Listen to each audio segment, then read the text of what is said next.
organ, satunya ovarium, satunya ada tuba uterina atau tuba falopi. Kita mulai dari ovarium.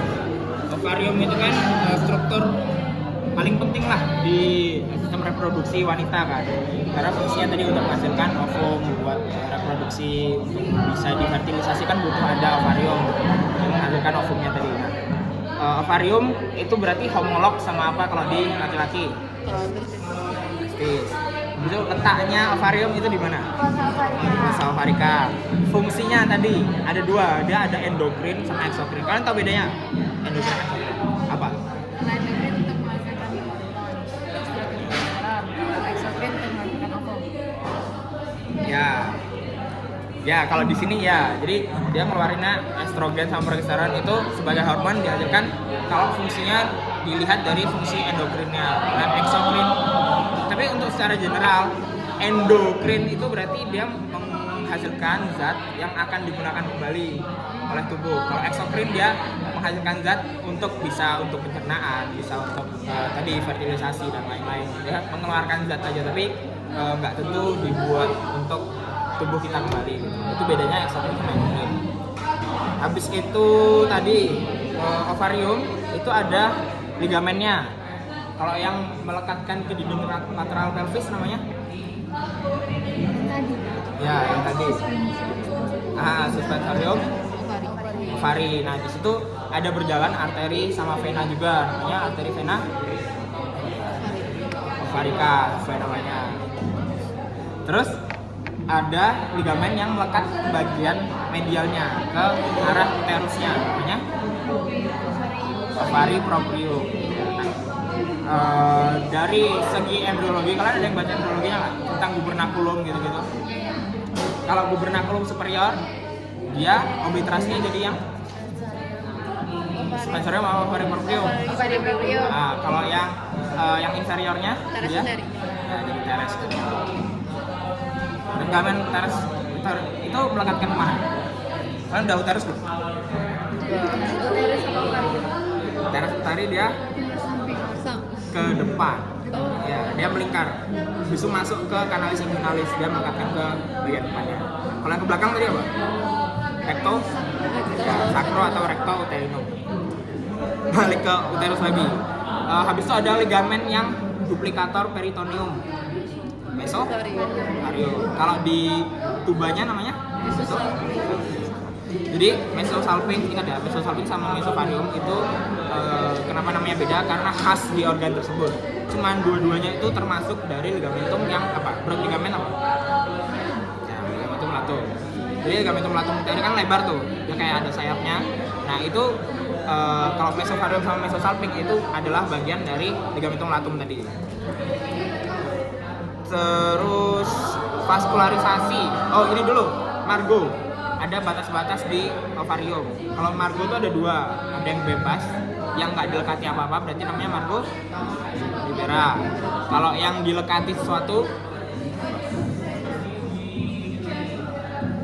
meso sesuai dilekati apa? Karena dia dilekati mesovarium, berarti namanya margo mesovaricus. Habis itu ada ekstremitas. Ekstremitas itu bisa diartikan dengan ujung.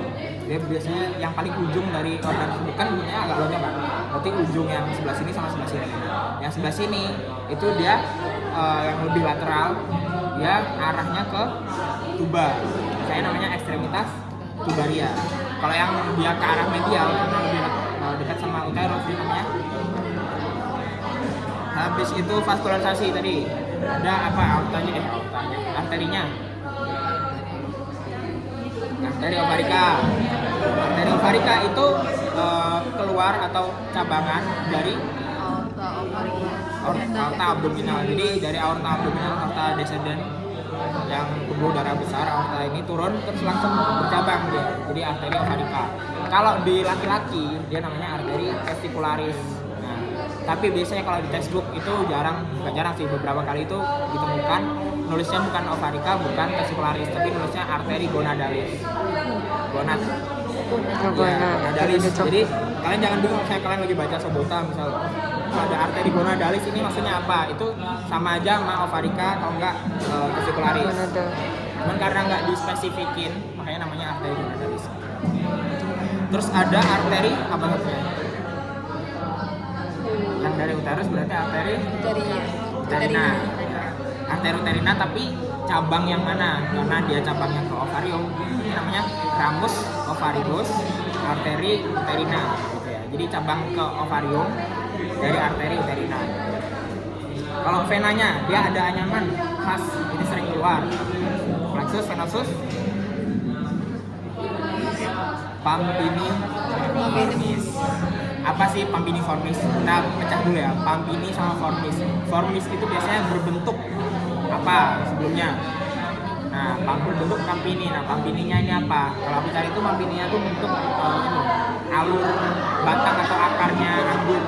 Itu biasanya dia tuh agak serabutan.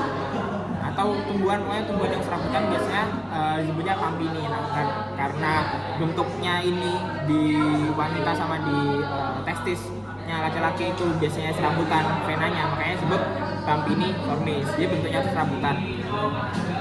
Terus isinya ada vena ovarica. Nah, vena ovarica yang dextra dia bermuara langsung ke vena cava inferior. Kalau yang sinistra dia beda, dia nggak langsung ke vena cava inferior, dia mampir dulu ke vena renalis. Habis itu ada limfenya, ada nodus lymphaticus para aorta. Ini kalian kalau mau ngapalin karena dia homolognya sama, si ovarium sama testis, berarti nodus lymphaticusnya juga sama lokasinya, areanya. Kayak kalau saya ditanyain, tapi beberapa kali ditanyain sih, khususnya yang laki-laki. Jadi kalau kalian mau ngapalin limfe itu ngapalin limfe yang laki-laki. Di bagian testisnya apa, di bagian penis batangnya apa, itu biasanya ditanyain pas menstruasi beberapa kali ya. Itu karena dia homolog berarti dia nodus lymphaticusnya sama-sama para aorta atau para aorticus gitu ya. Terus inervasinya yang simpatis dia inervasinya oleh plexus ovaricus sama plexus hypogastricus superior. Itu untuk yang simpatis. Tahu bedanya simpatis parasimpatis? Oke. Kalau yang parasimpatis dia oleh plexus hypogastricus yang inferior. Nah, kenapa kok satunya yang superior, satunya inferior? Jadi ini dibahas sedikit aja. Untuk segmen dari saraf-saraf yang bersifat simpatis itu biasanya keluar dari segmen thoracolumbar. Jadi medula spinalis yang bagian toraks sama bagian lumbar itu mengeluarkan saraf-saraf yang sifatnya simpatis. Makanya dia hypogastricusnya yang superior, yang lebih atas, karena kalau kalian lihat di gambar itu letaknya di bagian lumbar keluarnya, makanya dia sifatnya simpatis. Kalau yang hypogastricus inferior dia itu letaknya di sakrum. Jadi untuk segmen parasimpatis biasanya keluar dari craniosacral, jadi dari cervical sama sakrum itu mengeluarkan saraf-saraf yang parasimpatis. Makanya karena dia lebih bawah, dia plexus hypogastricus inferior itu mengeluarkan saraf yang parasimpatis. Terus kita masuk ke tuba Fallopi. Fungsinya apa tuba Fallopi? Tempat fertilisasi untuk menyalurkan oosit gitu ya. Untuk fiksatornya tadi mesosalpinx. Sekarang kita bagian-bagiannya. Dari yang paling dekat ke ovarium ada infundibulum. Di infundibulum, nah ini jangan salah ya, kalau saya ditanyain bagiannya itu nyebutnya bagian paling dekat ke ovarium atau bagian paling distal itu nyebutnya infundibulum. Di infundibulum ada apa? Baru jawabnya fimbria, jari-jarinya. Fungsinya fimbria adalah untuk menangkap. Habis itu setelah dari infundibulum ada bagian yang lebar, yang berongga, yang ampula. Bagian yang berongga itu di mana-mana biasanya disebut ampula. Sedangkan lawannya bagian yang menyempit itu namanya isthmus. Jadi di mana-mana biasanya sering bagian yang besar itu ampulanya, bagian yang kecil itu si isthmusnya. Habis itu ada satu bagian lagi, bagian yang menembus ke otot uterus, ke myometriumnya, namanya pars intramural. Jadi untuk penggambarannya, jadi ada salurannya nih, saluran tuba Fallopi. Ini ada si uterusnya. Nah, bagian dari tuba Fallopinya itu menembus masuk. Jadi yang ada di dalam uterusnya itulah bagian dari si tuba Fallopinya. Karena dia menembus masuk ke uterus, makanya disebut pars intramural. Habis itu ini kalian, jadi ini menurut kalian ovarium sama fimbriae itu nyatu? Enggak. Terus kenapa kok bisa pas pecah si ininya, ovumnya pas udah matang, kok bisa masuk ke tubanya gimana? Ditekan. Nyuruh nangkepnya gimana? Dibikin gerakan. Ya, motilitasnya kenapa bisa ada motilitasnya? Fimbriae kan gerakan, jadi kayak ada aliran. Oke, bisa. Jadi kenapa fimbriae bisa? Jadi selama tidak ada oosit yang matang dari ovarium, fimbriae itu nggak nempel, dia nggak gerak, nggak ngapa-ngapain. Cuman karena oosit matang itu kan dia, kalau kalian udah baca-baca visionya, kan dia hormonnya meningkat habis itu pecah kan si oositnya itu dia keluar. Nah, hormon meningkat tadi itu mengaktifkan kontraktilitas dan motilitas dari si fimbriae-nya. Makanya pas di saat oositnya itu pecah, si fimbriae-nya lagi aktifnya buat gerak. Makanya dia bisa mendekat dan ngambilin si oosit yang udah jadi.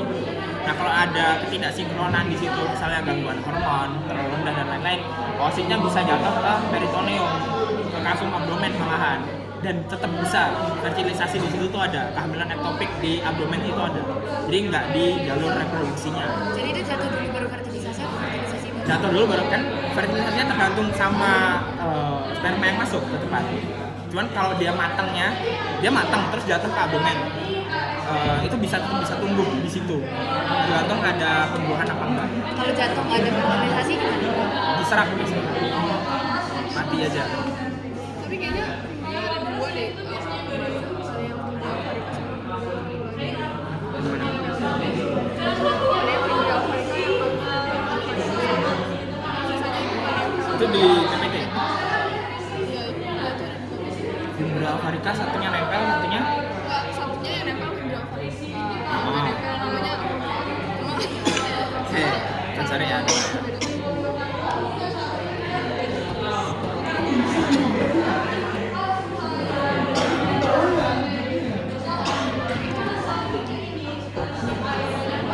Ini tau maksudnya. Yang jari-jari tangan disebut fibria tuba-uterina. Terus bagian yang menempel ada fibria ovarica. Berarti berarti taruhlah aku jujur baru baca juga. Jadi kalau berdasarkan dari ini ya, saya nggak tahu pas zamanku ada kalimat ini apa enggak. Jadi kalau saya gini berarti ada bagian yang nyambung, itu yang fibria ovarica.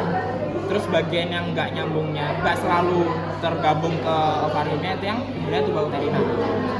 Terus aku mau jelasin ini juga, pintunya ada ostium. Ostiumnya di tuba-uterina itu ada dua. Ostium yang mengarah ke ovarium itu namanya. Nah, kenapa namanya abdominal? Ya, kenapa namanya malah abdominal? Kenapa namanya bukan ostium? Ya, karena dia ada bagian yang nggak nempel tadi. Jadi bagian yang nggak nempel tadi, karena bukan bagian awalnya, dia nggak secara ini lubangnya tadi, ostiumnya itu nggak nempel ke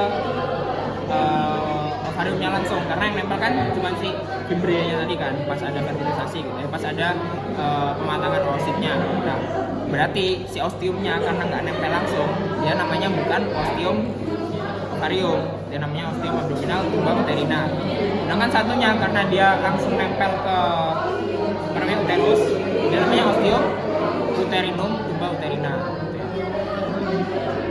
Habis itu, oh ya ini vaskularisasi juga penting. Vaskularisasi tuba-uterina yang sepertiga lateral itu oleh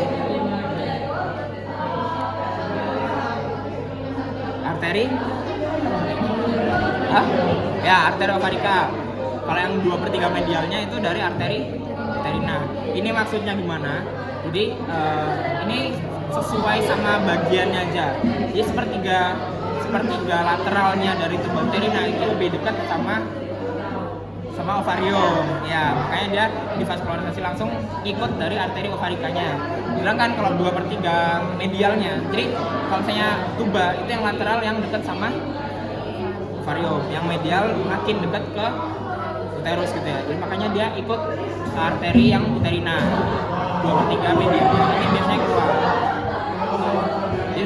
kalian responsi kalau dari genitalia yang feminina itu biasanya dulu ligamen itu sering banget keluar. Terus vaskularisasi di organ-organ khusus yang ada khasnya, misal vena yang tadi, vena ovarica yang sinistra ke renalis sinistra itu karena khas itu bisa keluar. Itu plexus ovaricisnya itu juga ada kali.